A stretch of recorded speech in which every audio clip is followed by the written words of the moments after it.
이 시간에는 만군의 여호와 하나님이라는 제목으로 만군의 여호와 하나님이라는 제목으로 하나님 말씀 전하겠습니다.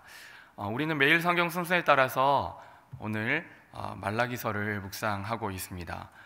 본문에 들어가기에 앞서 본문을 이해하는 데 도움을 주는 한 가지 이야기로 시작하려고 합니다. 유년부 아이들에 대한 이야기인데요. 저는 유년부 아이들에게 말씀을 전하고 있습니다.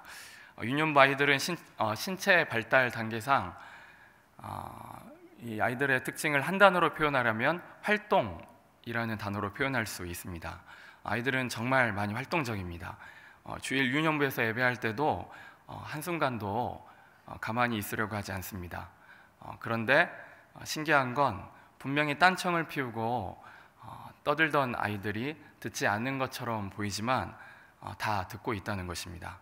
공과시 시간이 되어서 선생님들도 오늘 배운 말씀에 대해서 한번 질문하게 되면 아이들이 척척 이렇게 마치는 아이들을 신기해하곤 합니다. 이처럼 활동적인 아이들은 격렬한 활동 때문인지 또 때로는 서로 다투기도 합니다. 힘센 친구가 힘이 약한 친구를 괴롭히기도 합니다. 일방적으로 얻어맞고 괴롭힘 당한 한 친구가 하나님께 이렇게 기도하곤 하는데요. 하나님, 너무 아파요. 너무 억울해요. 나를 때리고 괴롭힌 친구를 혼내주세요. 하늘에서 번갯불을 쾅쾅 떨어뜨려 주세요. 이렇게 기도합니다. 그런데 자신을 괴롭혔던 친구가 멀쩡하게 잘 돌아다닙니다. 기도했던 친구는 하나님이 내 기도에 응답하지 않으시는 것 같다고 하소연합니다. 저는 오히려 괴롭힘 당한 어린 친구에게 이렇게 질문합니다. 만약 하나님께서 사람들이 악한 행동을 할 때마다 하늘에서 번개불을 쾅쾅 떨어뜨리면 어떻게 될까? 라고 물으면 아이들은 마지못해 대답합니다. 새까맣게 타버리고 말 거예요. 하나님께서 사람들이 악한 일을 할 때마다 번개불을 떨어뜨리면 세상에 살아남을 사람이 누가 있을까? 이렇게 아이들에게 질문하면 아이는 뭔가 깨달은 듯한 표정을 지으면서 갸우뚱거리며 글쩍이곤 합니다. 여러분, 이 이야기는 어린 친구들이 했던 기도의 내용을 제가 조금 각색한 이야기입니다. 오늘 말라기서 본문에 나오는 선민 이스라엘 백성들의 기도가 사실 이러했습니다. 그들의 불평은 하나님의 속성을, 하나님의 뜻을 잘 알지 못하고 기도했던 어린아이의 하소연과 별반 다르지 않습니다. 선민 이스라엘은 자기를 괴롭히는 악한 이들을 즉각 심판하실 하나님을 기대했기 때문입니다. 말라기 선지자가 활동했던 시대는 포로 귀환 이후 시대입니다. 성전이 재건된 시기인 주전 516년 그 시기로 추정하는데요. 이 시기는 포로로 살던 어려웠던 고난의 시기도 지나 이제는 고국으로 돌아왔던 때였습니다. 말라기 선지자가 활동했던 때는 성전을 말라기 선지자가 활동했던 때 그 성전은 솔로몬 성전과는 비교할 수는 없지만 회파되었던 하나님의 성전이 완공되었던 때였습니다. 선민 이스라엘은 그래서 기대에 많이 부풀어 있었습니다. 하나님의 성전에 이제 영광이 임하고 이스라엘의 참된 회복이 일어날 일만 이제 손꼽아 기다렸을 것입니다. 그러나 수십 년이 지나도 1세기가 다 되어가는데도 아직 변한 것은 아무것도 없는 것 같아 보였습니다. 여전히 어렵고 여전히 굶주리고 살고 있었던 것입니다. 이들의 부풀어 올랐던 소망은 불어터진 고무풍선처럼 시들고 말았습니다. 백성들은 하나님께 불평합니다. 말라기의 표현대로라면 이들의 불평은 하나님의 마음을 괴롭게 했습니다. 오늘 본문 2장 17절은 말라기 선지자를 통해 선민 이스라엘의 불평하는 마음, 또 차가워진 마음을 지적하고 있습니다. 17절 말씀을 한번 다 같이 읽겠습니다. 시작. 너희가 말로 여호와를 괴롭게 하고도 이르기를 우리가 어떻게 여호와를 괴롭혀 드렸나이까 하는도다. 이는 너희가 말하기를 모든 악을 행하는 자는 여호와의 눈에 좋게 보이며 그에게 기쁨이 된다 하며 또 말하기를 정의의 하나님이 어디 계시냐 함이니라. 말라기 선지자는 선민 이스라엘의 이런 냉소적인 태도를 꼬집고 있습니다. 모든 악을 행하는 자는 여호와의 눈에 좋게 보이며 하나님께 기쁨이 된다 말합니다. 사랑만 있고 정의는 빠져버린 그런 반쪽짜리 하나님이라고 백성들은 생각했습니다. 백성들은 하나님의 의로우심 자체를 부정하는 말까지 합니다. 도대체 정의의 하나님이 어디에 있다는 말입니까? 선민 이스라엘을 핍박하는 악인들, 즉 이방인들에게 이방 나라에 대해 즉각적인 심판을 내리지 않는 하나님 때문에 이들은 영적 갈등에 사로잡혀 있습니다. 장차 영광의 날이 선민들 가운데 올 것이라 말씀하셨음에도 그대로 성취하지 않으시는 것 같은 하나님 때문에 혼란스러워하고 있습니다. 본문에서 정의의 하나님이 어디 계시냐라고 말할 때 정의라는 단어는 히브리어로 미시파트입니다. 정의라고 번역된 미시파트는 법정 용어로서 재판을 내리는 행위를 의미하는 그런 어원에서 유래한 단어입니다. 미시파트는 정의, 공의, 판결, 이런 심판 등의 의미를 지니고 있습니다. 정의라고 번역된 미시파트를 다른 번역 성경에서는 심판이라고 번역하기도 했습니다. 메시지 성경은 심판에 초점을 맞춰 본문을 좀 더 극적으로 이렇게 묘사하고 있습니다. 하나님은 죄인도 죄도 다 사랑하시는군요. 하나님은 뭐든지 사랑하시는군요. 심판이라고요? 하나님은 너무나 좋으신 분이어서 심판 같은 것은 하지 않잖아요. 사실 오늘 말라기서는 이런 미슈파트라는 이 정의라고 번역된 단어를 언어 유희적으로 또 표현하고 있습니다. 오늘 본문 단락의 첫 번째로 이렇게 시작하면서 나오는 미슈파트, 곧 정의의 하나님은 단락을 마무리하는 이 3장 5절 말씀에도 미슈파트, 곧 심판의 하나님이심을 나타냄으로써 정의의 하나님은 심판 하나님으로 속히 임할 것을 나타내고 있습니다. 그렇다면 말라기 선지자는 하나님을 정의롭지 않다 말하는 백성들에게 하나님의 정의와 심판을 어떻게 나타나 보이고 있을까요? 하나님은 반쪽짜리라고 말하는 백성들을 향한 하나님의 정의와 심판의 구현은 언약의 사자를 통해 진행될 것을 예언하고 있습니다. 그러나 이 언약의 사자는 예고 없이 임하십니다. 본문 3장 1절부터 4절까지는 언약의 사자, 이 언약의 사자가 예고 없이 임하셔서 레이지파를 비롯하여 선민들을 연단함으로 이런 백성들을 정결케 하고 하나님과의 관계를 회복할 것을 예언합니다. 먼저 3장 1절 말씀을 한번 다 같이 읽겠습니다. 시작. 만군의 여호와가 이르노라. 보라, 내가 내 사자를 보내리니 그가 내 앞에서 길을 준비할 것이요 또 너희가 구하는 바 주가 갑자기 그의 성전에 임하시리니 곧 너희가 사모하는 바 언약의 사자가 임할 것이라. 아멘.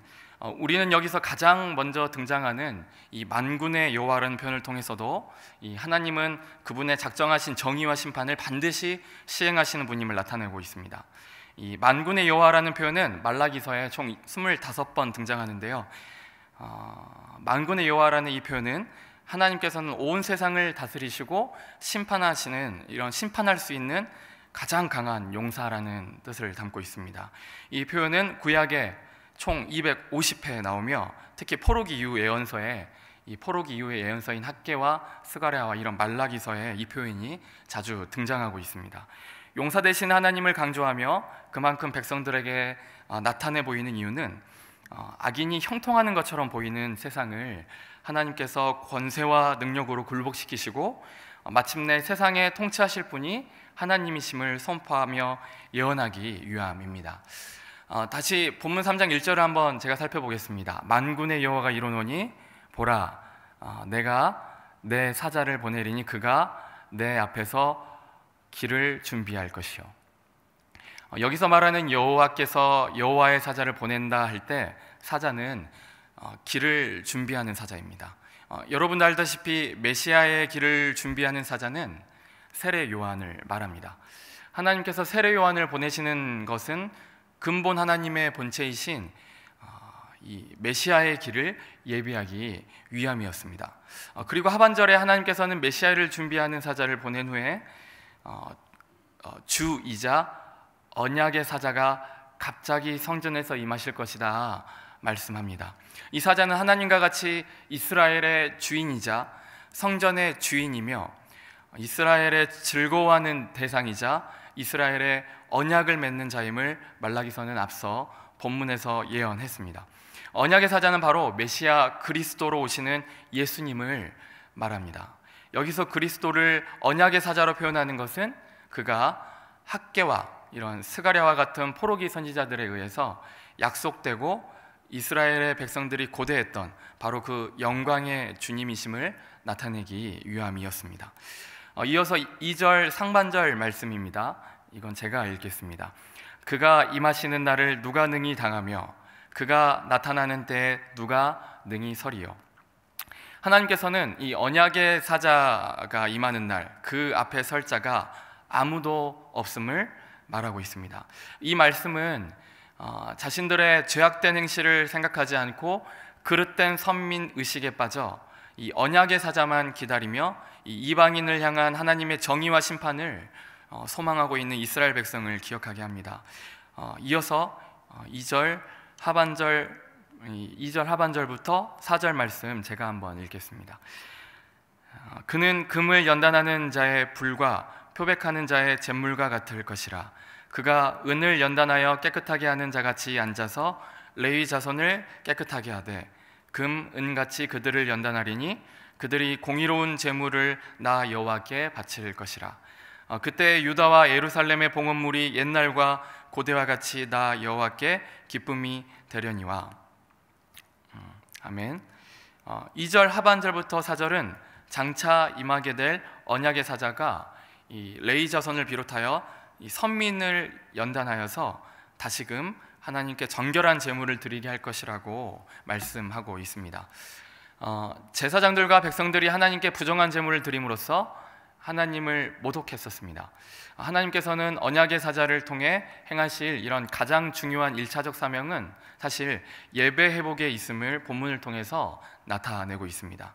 이어서 5절 6절은 결국에 이 악인들에 대한 심판과 이 야곱의 자손들이 소멸되지 않을 것을 이 변하지 않는 하나님, 그리고 언약의 사자를 통해 신실하게 이루어 나갈 것을 말씀하고 있습니다. 말씀을 마무리하려고 합니다.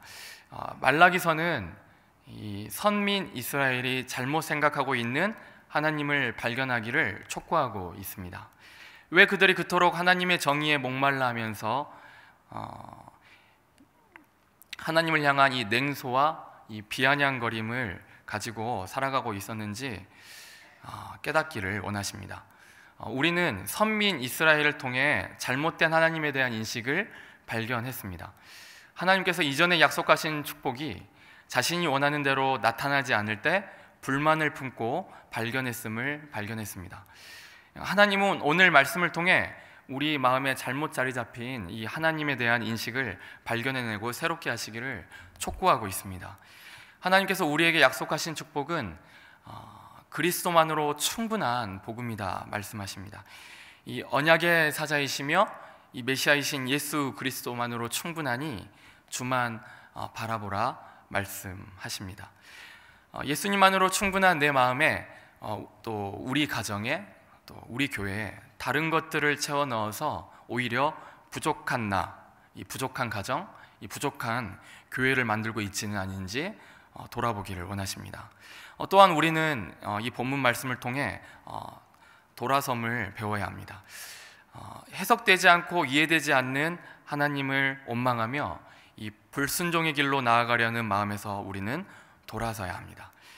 만군의 여호와가 온 세상의 심판자로 오시기 전에 그를 섬기는 길로 온전히 돌아서야 합니다.